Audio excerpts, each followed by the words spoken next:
Assalamualaikum warahmatullahi wabarakatuh. Perkenalkan, nama saya Sri Alia Nuriman, mahasiswa S1 Keperawatan Universitas Muhammadiyah. Di sini saya akan melakukan edukasi atau penyuluhan mengenai penyalahgunaan nafsa. Sebelumnya, tahukah kalian kejahatan narkotika justru meningkat selama pandemi? Sempat menurun juga pada awal pandemi, namun kembali meroket pada awal Juni dan Juli pada tahun 2020. Pada Mei, kasus narkotika yang terungkap menurun sebanyak 17,53% atau menjadi 2060 kasus.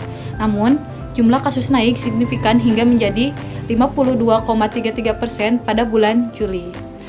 Nah, sebelumnya kalian tahu nggak nafsa itu kepanjangan dari apa atau singkatan dari apa? Kalau misalnya belum, yuk kita simak videonya. Check it out. Kemudian di sini ada nafsa. Nafsa adalah kepanjangan dari narkotika, psikotropika, dan juga zat adiktif. Apa sih nafsa itu? Nafsa adalah zat adiktif yang mempengaruhi kondisi kejiwaan atau psikologi seseorang, dari mulai pikiran, perasaan, dan perilaku, serta dapat menimbulkan ketergantungan fisik maupun psikologi. Nah, jadi yang termasuk nafsa itu 3 hal tadi. Yang pertama narkotika, yang kedua psikotropika, dan juga yang ketiga zat adiktif. Lalu apa bedanya sih dari ketiga hal ini? Yang pertama ada narkotika. Narkotika adalah zat atau obat yang berasal dari tanaman atau bukan tanaman, baik sintetis maupun semi-sintetis, yang dapat menyebabkan penurunan atau perubahan kesadaran, hilangnya rasa, mengurangi sampai menghilangkan rasa nyeri, dan dapat menimbulkan ketergantungan. Nah, biasanya pada orang yang mengkonsumsi narkoba ini, dia akan merasa dirinya itu tenang, nyaman, kemudian apabila ada yang memukul ataupun yang melukai dia, dia tidak akan merasakan apapun. Yang kedua ada psikotropika. Psikotropika adalah zat atau obat, baik alamiah maupun sintetis, bukan narkotika, yang berkhasiat psikoaktif melalui pengaruh selektif pada susunan saraf pusat, yang menyebabkan perubahan khas pada aktivitas mental dan perilaku. Jadi, pada orang yang menggunakan psikotropika, dia akan merasa dirinya senang, kemudian lebih sering tertawa tanpa diketahui penyebabnya apa. Dan yang terakhir ada zat adiktif. Zat adiktif lainnya adalah zat bahan kimia dan biologi dalam bentuk tunggal maupun campuran yang dapat membahayakan kesehatan lingkungan hidup secara langsung dan tidak langsung, mempunyai sifat karsinogenik, teratogenik, mutagenik, korosif, dan iritasi. Nah, biasanya bahan-bahan berbahaya ini bukan termasuk ke jenis narkotika ataupun psikotropika, tetapi mempunyai efek yang dapat merusak fisik seseorang jika disalahgunakan. Nah, di zaman sekarang justru banyak orang yang menyalahgunakan zat adiktif ini. Contohnya salah satu seperti bensin. Apa saja jenis dari narkotika, psikotropika, dan zat adiktif?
Udah tahu kan nafsa itu apa? Nah, nafsa itu adalah kepanjangan dari narkotika, psikotropika, dan zat adiktif. Nah, di mana tadi udah dijelasin juga dari mulai perbedaannya, kemudian juga dari mulai jenis-jenisnya, apa-apa saja sih yang termasuk ke dalam narkotika, apa-apa saja yang termasuk ke dalam psikotropika, dan juga apa-apa saja yang termasuk ke dalam zat adiktif. Nah, pernah dilakukan juga survei oleh BNNN pada tahun 2014, berhasil mengumpulkan data bahwa pengguna narkoba pada 3 kelompok ini yang paling banyak, yaitu pada pelajar mahasiswa, kelompok pekerja, dan juga kelompok pekerja rumah tangga. Nah, 3 jenis kelompok ini biasanya yang paling sering digunakan yaitu seperti ganja, sabu-sabu, ekstansi, yang amat populer pada 3 kelompok tersebut.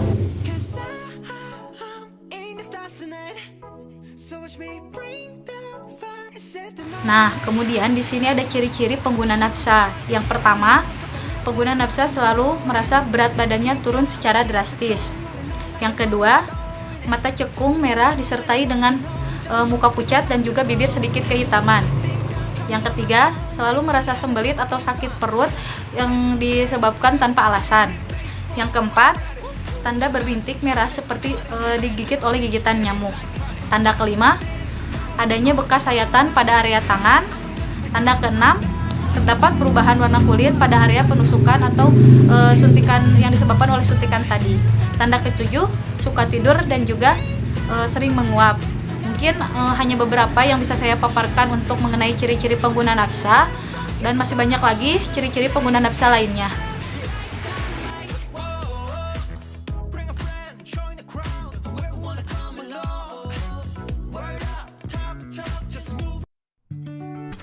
Faktor penyebab penyalahgunaan nafsa ini terbagi menjadi 2. Yang pertama, faktor internal, yaitu biasanya berasal dari diri seseorang itu sendiri. Yang kedua, faktor eksternal, di mana faktor eksternal ini yang berasal dari luar diri seseorang itu sendiri. Nah, yang pertama, faktor eksternal ini bisa dipengaruhi oleh keluarga. Biasanya, keluarga yang kurang harmonis atau anak yang broken home biasanya itu cenderung akan lebih mudah berputus asa dan juga frustasi, yang akhirnya menyebabkan mencari kompensasi di luar rumah dengan cara menjadi konsumen narkoba. Yang kedua, biasanya dipengaruhi oleh ekonomi. Nah, karena pada zaman sekarang ya, pandemi kayak gini, terus juga mencari pekerjaan susah, mencari uang juga susah, sehingga menyebabkan perekonomian juga menurun, yang akhirnya menyebabkan seseorang untuk menjadi pengedar atau bandar dari narkoba itu sendiri. Yang ketiga, dipengaruhi oleh kepribadian. Biasanya kepribadian ini orang yang cepat dapat dipengaruhi oleh ucapan atau kata-kata dari orang lain, sehingga lebih mudah untuk terjerumus ke jurang narkoba. Nah, faktor eksternal yang kedua dipengaruhi yang pertama oleh pergaulan.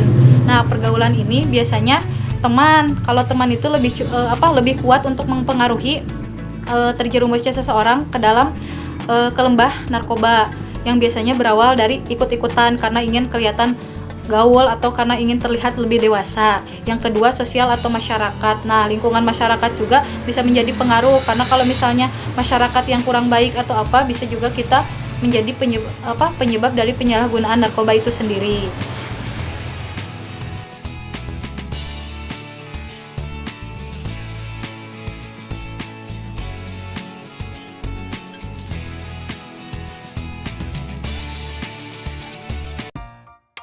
Dampak dari nafsa ini terbagi menjadi 2, ada yang negatif dan ada yang positif.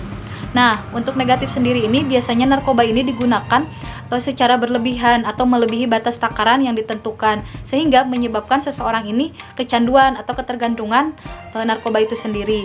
Nah, dampaknya itu bisa dilihat dari mulai dampak fisik, contohnya seperti halusinasi, alergi, kemudian juga sakit kepala dan juga mual-mual, itu salah satu diantaranya. Kemudian dari dampak psikis, biasanya dia akan lebih lamban bekerja, sering tegang, gelisah, hilang kepercayaan, apatis, dan juga sering berhayal.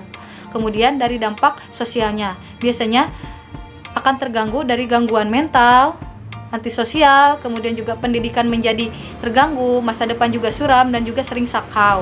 Selain berdampak negatif bagi manusia, nah, narkoba ini juga memiliki dampak positif untuk manusia, yaitu digunakan sebagai pengobatan untuk memberikan manfaat bagi manusia. Namun harus sesuai dengan anjuran atau resep yang diberikan oleh dokter.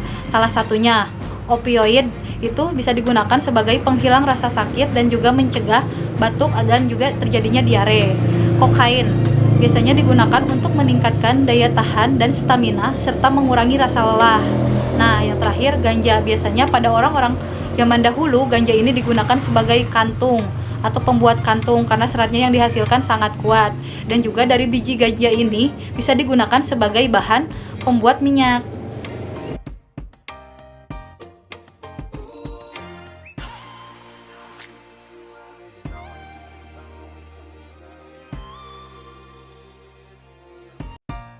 Lebih baik mencegah daripada mengobati, bukan? Nah, mencegah para remaja ataupun orang dewasa terhadap bahaya narkoba itu sebetulnya tidak rumit. Asal kita tahu apa yang benar, apa yang harus kita lakukan, dan apa yang kita hadapi. Nah, pencegahan terhadap bahaya nafsa bisa dilakukan dengan cara 3 intervensi. Yang pertama yaitu pencegahan primer, tersier, dan sekunder. Untuk pencegahan yang pertama yaitu pencegahan primer. Nah, pencegahan ini biasanya dilakukan sebelum penyalahgunaan narkoba atau biasanya dilakukan dalam bentuk seperti pendidikan, kampanye, juga penyebaran info-info mengenai bahaya narkoba itu sendiri.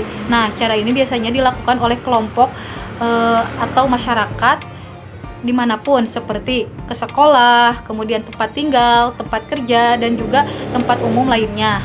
Yang kedua, pencegahan sekunder. Nah, pencegahan sekunder ini biasanya pada saat pengguna sudah terjadi dan diperlukan upaya penyembuhan. Biasanya ditangani juga oleh profesional di bidangnya, seperti di klinik, kemudian rumah sakit, dan juga dokter.